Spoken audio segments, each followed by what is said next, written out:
இன்னைக்கு 2 சவுக்கடி குடிச்சிருக்காங்க. திராவிட முன்னேற்ற கழக ஆட்சிக்கு செந்தில் பாலாஜிக்கு 4 நாள் கெடு உச்ச நீதிமன்றம் கொடுத்திருக்கு. அந்த மதுவிலக்கு ஆயத்தீர்வில போய் நம்ம நடைபெற்ற இடி ரைடு, அமலாக்கத்துறையுடைய ரைடு தொடரலாம்.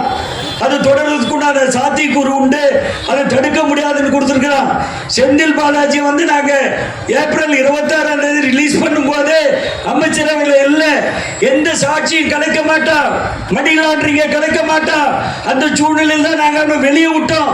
திரும்ப அமைச்சரவை கொடுத்தது தப்பு இல்லையான்ற கேள்வியை உச்ச நீதிமன்றம் திராவிட முன்னேற்ற கழகத்துக்கு ஒரு சவுக்கடியை கொடுத்துள்ளது என்பதை நான் குற்றச்சாட்டாக வைக்க கடமைப்பட்டுள்ளேன். இன்னைக்கு நமது பொன்முடியோட விஷயம் கேட்டால், விகாஸ் சிங் ஒரு கோர்ட்ல நேற்று தினம் ஆஜரானார். விகாஸ் சிங் என்ற வழக்கறிஞர், மூத்த வழக்கறிஞர் ஆஜரானாரு. அதுக்கு முன்னாடி வில்சன் ஒரு வழக்கறிஞர் ஆஜரான